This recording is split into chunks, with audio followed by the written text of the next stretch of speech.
मेरे ध्यानी परिवार को और सबके अंदर बैठे परमात्मा को मेरा प्रणाम। और हमेशा की तरह आपके साथ अष्टावक्र गीता जी कंटिन्यू करूंगी।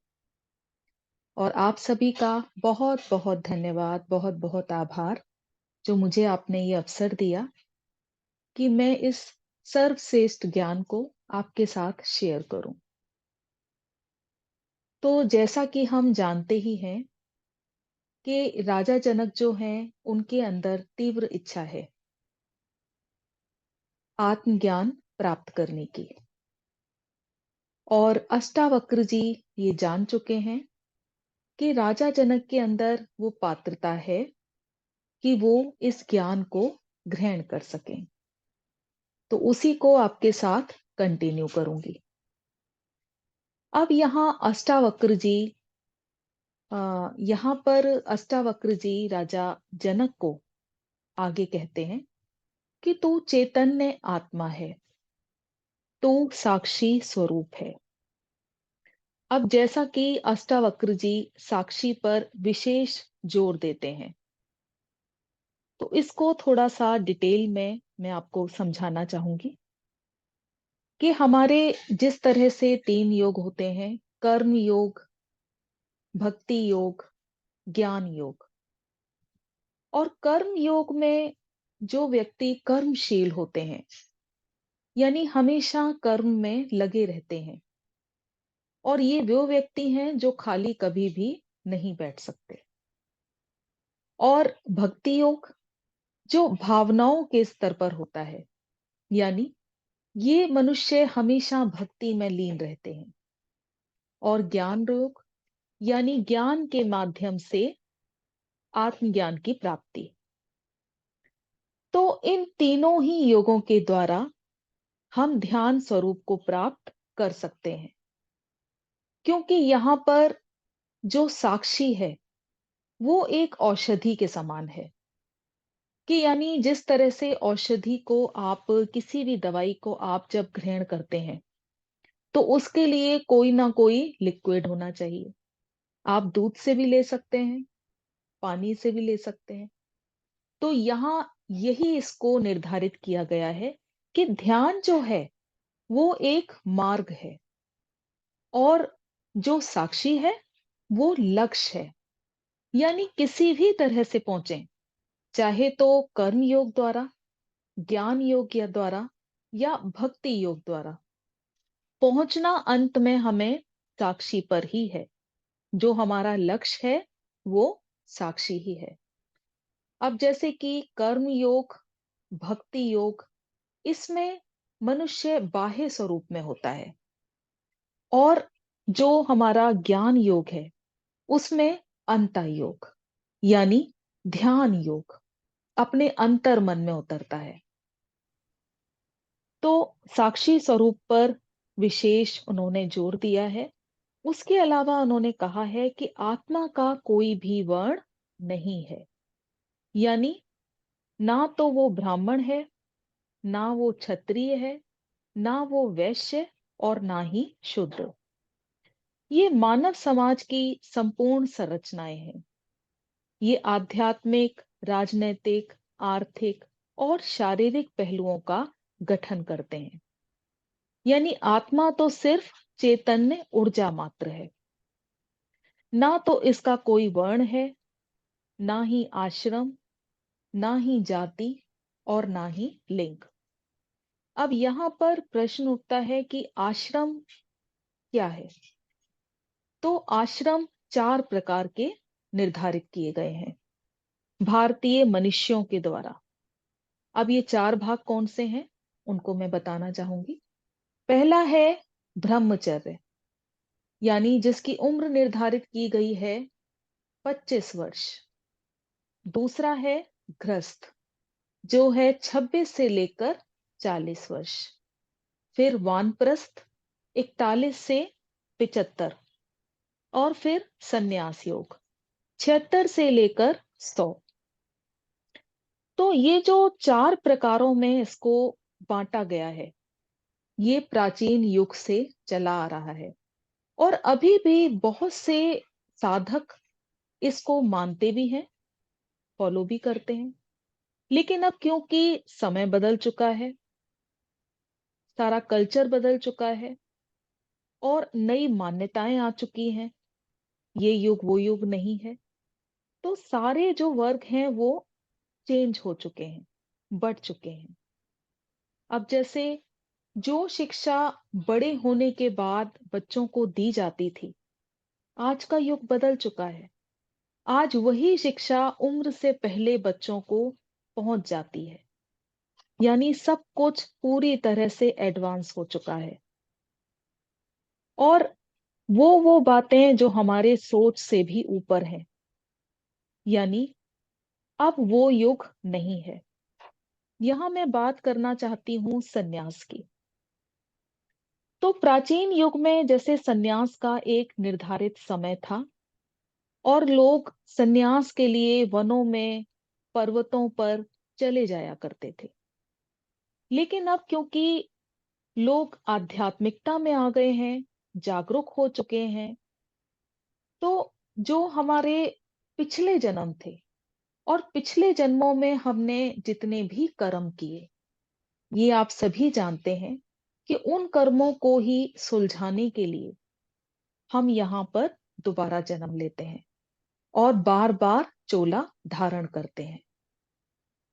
तो अब जो भी हमारे साथ रिश्ते, नाते हमारे साथ मौजूद होते हैं, उन्हीं के साथ हमें कर्मों का आदान प्रदान करना है।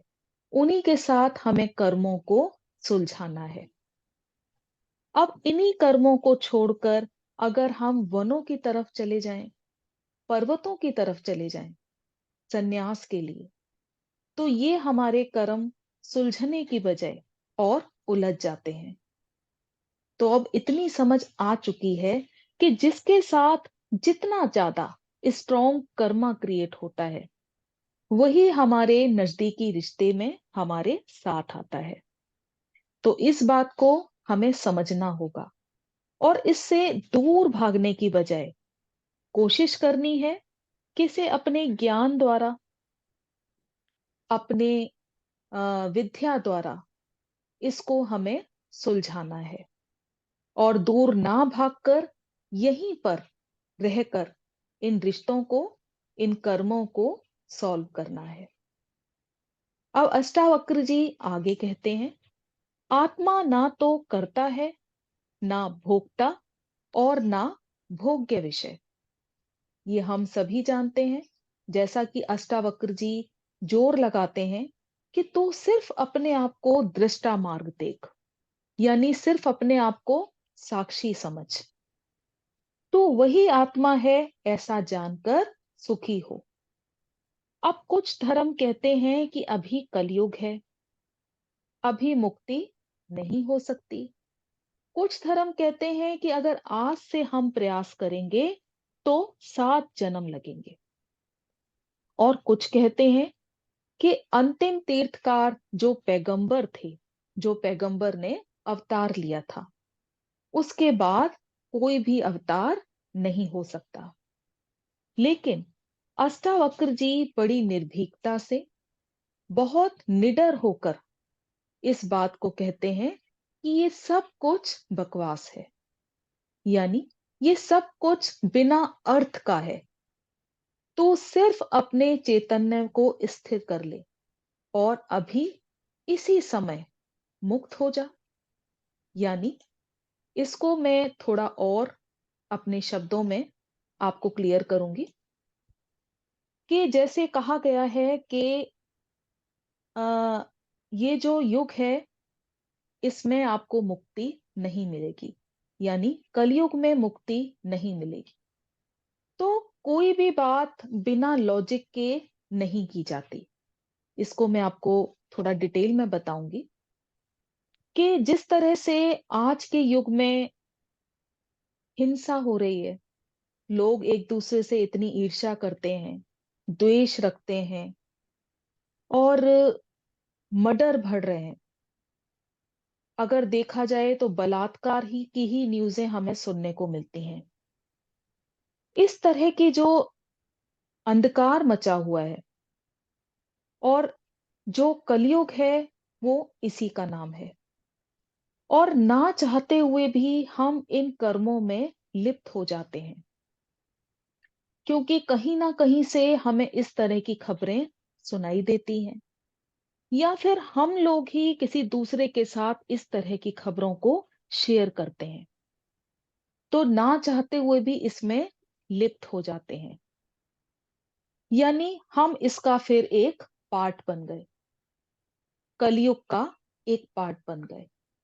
और जैसा दूसरा कहा गया है कि आज से ही आप अगर कोशिश करते हो तो इसके लिए आपको 7 जन्म लगेंगे। यानी कि ये हम जानते हैं कि आध्यात्मिकता की तरफ हमारा पहला कदम है। तो जितना हम आगे बढ़ते हैं उससे ज्यादा हम पीछे आ जाते हैं। वो कैसे? हम इन सारी बातों में घिरे हुए हैं, जैसा मैंने अभी आपको बताया, हिंसा करना, द्वेष रखना, ईर्ष्या रखना, क्रोध करना, ये सारी बातें, क्योंकि हम पिछले संस्कारों से इन सारी बातों को लेकर आए हुए हैं और इसके ऊपर हम कार्य नहीं करते। तो जब कार्य नहीं करते तो हम जब कोशिश करते हैं आध्यात्मिकता में आगे बढ़ने की, तो वापस इन्हीं चीजों में फंसकर हम रह जाते हैं। तो यानी जो भी यहाँ पर बातें कही गई हैं वो इस लॉजिक को लेकर बताई गई हैं। लेकिन अगर हम चाहें, क्योंकि हम ये जान चुके हैं कि सत्य क्या है और आखिर हमें मुक्ति किससे मिलती है, अब क्योंकि जागृति हो चुकी है, ये जानकारी हमारे पास आ चुकी है, तो अगर हम चाहें इस चीज को निर्धारित कर लें, अपने अंदर धारणा ले लें, तो जैसा अष्टावक्र जी ने कहा कि तू अपने आप को चैतन्य आत्मा अगर मानता है, इस सिद्धांत पर रहता है, तो तेरी मुक्ति यही है, इसी समय है। तो समझती हूं कि मेरे इस भाव को आप समझे होंगे कि अगर हम चाहें तो हम इस धारणा के साथ मुक्ति पा सकते हैं। अब कुछ धर्मों ने ईश्वर को दृष्टा कहा है। कुछ धर्मों ने ईश्वर को दृष्टा कहा है कि वो वहां पर बैठे बैठे सब कुछ देख रहा है, पाप भी और पुण्य भी। तो इस बात को तो हम भली भांति जानते ही हैं, जैसा कि हम अपने जो हमारी जो जीवन है उसमें हम इन शब्दों का प्रयोग करते हैं। किसी को कुछ कहना भी होता है तो हम यही बात कहते हैं कि कोई बात नहीं, वो सब कुछ देख रहा है, ईश्वर सब कुछ देख रहा है, सारा हिसाब किताब वही करेगा। यानी जाने अनजाने में हमने एक तो गलत धारणा ले ली और ऊपर से उसको बद्दुआ भी दे दी कि कोई बात नहीं, जिसका हिसाब हम नहीं करेंगे उसका हिसाब ईश्वर करेगा। लेकिन यही बंधन है। अष्टावक्र जी कहते हैं ये आत्मा ही परमात्मा है और ये है दृष्टा है, ये कहना गलत है, क्योंकि दृष्टा तो स्वयं हम हैं। हम अपने आप को कर्ता मान लेते हैं कि जो कुछ भी है मैं ही हूं, कर्ता मैं ही हूं, मैं ना होऊंगा तो पता नहीं क्या होगा, मैं नहीं तो कुछ नहीं। यानी अपने आप को सम्मान देने का मतलब मैं हूं की भावना। तो जब तक तेरे अंदर अहंकार है, अष्टावक्र जी कहते हैं, जब तक तेरे अंदर अहंकार है तू अपनी आत्मा से भिन्न रहेगा। यानी अहंकार से दूर हटना। और अहंकार से दूर हम कैसे हट सकते हैं? अपने आप को पूरी तरह से समर्पण करके, अपने आप को समर्पित करके, जब तक हम अहंकार का नाश नहीं करते। यानी कि इसमें भी दो बातें हैं, या तो अपना समर्पण कर दिया जाए या फिर अहंकार को कम कर दिया जाए। अब ये एक छोटे से एग्जाम्पल के साथ मैं आपको बताना चाहती हूँ। अब मान लीजिए कि अब सबका कहना ये होता है कि इन सारी चीजों को छोड़ना, क्योंकि हम घर गृहस्थी में हैं, समाज में हैं, तो इसको छोड़ना तो पॉसिबल है ही नहीं। तो किसने कहा कि आप इन सब चीजों को पूरी तरह से जड़ से छोड़ो? आप शुरुआत करो, धीरे धीरे सब कुछ हो जाएगा। अब जैसे कि मान लीजिए आपको स्विमिंग करनी है, तो स्विमिंग बैठे बैठे तो आप तैरना नहीं सीख सकते। सब प्रथम इसके लिए आपको उठना पड़ेगा, निकलना पड़ेगा, प्रैक्टिस करनी पड़ेगी। और धीरे धीरे अभ्यास करते रहने से एक दिन वो भी आ जाएगा जब आप स्विमिंग करना सीख जाएंगे। तो यानी धीरे धीरे आप अपने ऊपर कार्य करो। धीरे धीरे आपको ये समझ में आता है कि अहंकार को खत्म करना है, अहंकार गलत है, तो उसके ऊपर आप काम करो। और धीरे धीरे अहंकार को देखो, साक्षी बनकर, कि आपके अंदर कितना अहंकार है, आपके अंदर कितना क्रोध है। जब ये चीजें खुद आपको दिखने लगेंगी, तो आपको खुद इसका आभास होगा कि आपके अंदर कितने बेकार के विचार थे, कितनी बेकार की आपके अंदर मान्यताएं थीं। इस बात को आपको फील करना पड़ेगा और इसके ऊपर कार्य करना पड़ेगा। तो थोड़े से शुरुआत करो। जब इसका परिणाम आप स्वयं देखोगे कि इसके होने से आपके जीवन में परिवर्तन आने लगा और आप आध्यात्मिकता की ओर बढ़ने लगे, प्रभु की झलक आपको मिलने लगी, तो आप एक दिन अहंकार को पूरी तरह से त्याग देंगे। अब कुछ धर्म कहते हैं कि सबसे पहले समर्पण करो, अहंकार स्वयं खत्म हो जाएगा। और कुछ धर्म कहते हैं पहले अहंकार को त्यागो, फिर समर्पण करो। तो इस तरह के आप बातों में ना उलझें, क्योंकि हर ग्रंथ में कुछ ना कुछ अलग लिखा हुआ है। और इस बात को स्वयं के ज्ञान द्वारा अनुभूति करें, साक्षी भाव में रहकर, कि आप किस तरह से अहंकार को खत्म कर सकते हैं। दूसरा, जब हम समर्पण भाव में आ जाते हैं, तो सब कुछ संभव हो जाता है। अब जब श्री राम सेतु बनाने का कार्य कर रहे थे, तो उस समय जो चींटियां थीं, गिलहरियां थीं, जो भी उनके मुख में आता था, रेत के बहुत छोटे छोटे कण, उनको लेकर आया करती थी। अब बहुत से लोग ऐसे भी थे जो बड़ी चट्टान भी ला रहे थे, बड़े पत्थर भी ला रहे थे। अब क्योंकि इनको अपना योगदान देना था, क्योंकि योगदान नहीं देती तो शायद आज इनका नाम नहीं लिया जाता। क्योंकि आज भी तो इनका नाम लिया जा रहा है कि एक गिलहरी थी और चींटियां थी जिन्होंने श्री राम के सेतु में उनका साथ दिया, सेतु बनने में। तो यही मैं आपको समझाना चाहती हूँ। और अंत में श्री राम ने उनके सिर पर हाथ फेरा इस योगदान के लिए। तो आपसे भी मेरी प्रार्थना है कि आप भी इसी तरह के छोटे छोटे त्याग करते रहें और आगे बढ़ते रहें। अब कर्ता जो है वो सिर्फ एक ईश्वर है, यानी मैं सिर्फ निमित्त मात्र हूं। और इस विश्वास रूपी अमृत को पीकर आप सुखी हो सकते हो। अब अहंकार, कितने अहंकार जो हमने पाले हुए हैं कि सबसे श्रेष्ठ मैं, पशुओं में श्रेष्ठ मैं, हमारा देश सबसे महान, मेरी जाति सबसे महान, मेरा धर्म सबसे महान।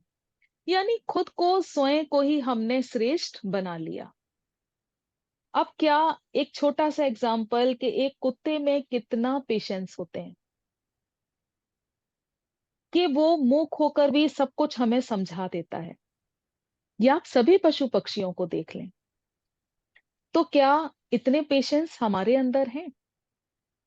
हमें हर चीज के लिए सुविधा से ज्यादा सामान चाहिए।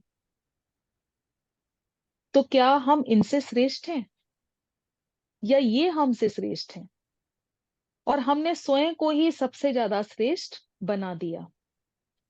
तो ये सब अहंकार की ही घोषणा है कि हाँ, हमारे अंदर इतना अहंकार है और हम सबसे विशेष हैं। तो मैं से मुक्त होने का उपाय क्या है? मैं से मुक्त होने का उपाय है कि अपने आप को कर्ता ना समझना, कि परमात्मा ही एकमात्र कर्ता है। और जब हम साक्षी भाव में आ जाते हैं, तो हमें समझ में आता है कि सब कुछ हमारे अंदर पहले से ही था, जिसको हम ढूंढने निकले थे। अब जैसे एक व्यक्ति था, एक साधक था, जो सत्य की तलाश में था। अब वो निकला अपने गांव से बाहर कि कोई ऐसे उसको साधु मिल जाएं, जो उसे सत्य का ज्ञान दें। जब अपने गांव से बाहर पहुंचा, तो देखा कि एक पेड़ के नीचे एक संत बैठे हुए हैं। अब उसने उन संत से प्रार्थना करी कि महाराज, मैंने सुना है कि सत्य का जो पथ है वो बहुत मुश्किल है, और मैं उन गुरु की तलाश में निकला हूं जो मुझे इसका मार्ग बताए। और मैं ये भी जानता हूं कि इसके लिए मुझे बहुत साधना करनी पड़ेगी, बहुत परिश्रम करना पड़ेगा, क्योंकि ये इतने आराम से, इतनी सुविधा से मुझे उपलब्ध नहीं होंगे। अब क्योंकि उसने प्रश्न भी स्वयं किया और उत्तर भी स्वयं दे दिया, तो जो साधु थे उन्होंने कहा कि ठीक है, तू यहां से निकल। और पूरा उन्होंने जो लक्षण थे एक साधु के वो उसको बता दिए कि वो इस वृक्ष के नीचे तुझे बैठे मिलेंगे। ये उन्होंने आसन बिछाया होगा, और जब वो मिल जाए तो तू उनसे आत्मज्ञान ले लेना। अब वो निकलता है और बहुत वर्ष तक भटकता रहता है, लेकिन उसे किसी तरह के ऐसे संत नहीं मिलते। हार कर वो अपने गांव वापस आने लगता है। जब वापस आता है तो वो ध्यान देता है कि जिन संत से उन्होंने ये सारा कुछ पूछा था, वो उसी वृक्ष के नीचे बैठे हैं, उसी आसन पर बैठे हैं, और उसी योग अवस्था में बैठे हैं। ये देखकर बहुत हैरान होता है, उनके पास जाता है और उनको जाकर कहता है कि महाराज, आपने मुझे सीधे क्यों नहीं बताया कि वो जो संत हैं वो स्वयं आप ही हैं, और मैं इतने सालों से परेशान होता रहा, भटकता रहा। उन्होंने कहा कि तूने स्वयं ही इस बात का उत्तर दे दिया कि इसके लिए तो तेरे को बड़े समय लगने वाला है, बहुत तुझे साधना करने वाली है, क्योंकि इतनी जटिल चीज इतनी आसानी से नहीं मिलती। और जब तूने यही मन में धारणा कर ली, तो फिर यही होना था। तो यानी जो इस बात का सार है वो यही है कि सब कुछ हमारे अंदर ही है, जिसके लिए हम इतना परेशान होते हैं, इतनी दूर भागे जाते हैं, अपने आप को परेशान करते हैं। क्योंकि अष्टावक्र जी तो ना तो कर्म योग को मानते हैं, ना ज्ञान योग को, ना ही भक्ति योग को। और उनका कहना है कि तू अगर चाहे तो अभी इसी समय साक्षी स्वरूप पा सकता है। यानी किसी भी बात में तुझे, किसी भी धर्म में तुझे फंसने की जरूरत नहीं है। तू अगर चाहे तो इसी समय साक्षी भाव में रह सकता है, और बोध तुझे हो सकता है। यानी जैसी दृष्टि वैसी सृष्टि। ना तो तू संसारी है, ना ही तू संसार है। तू ज्ञानी ही नहीं, बल्कि स्वयं ज्ञान है। यानी तेरे अंदर ये सारा ज्ञान हमेशा की तरह है ही, स्थित ही है। सिर्फ तुझको इसको पहचानना पड़ेगा, अपने आप को चैतन्य आत्मा की धारणा लेकर और साक्षी भाव में लेकर। तो उम्मीद करती हूं आपको ये समझ में आया होगा। आज के लिए बस इतना ही। इतने धीरज से, इतने प्यार से आपने सुना। आप सभी का बहुत बहुत धन्यवाद। बहुत बहुत थैंक यू जी आराधना जी, बहुत सुंदर ज्ञान दिया आपने। Thank you ma'am. बहुत ही सरल भी है, और पूरा समझ में भी आया कि सबको हमें साक्षी भाव में रहना है।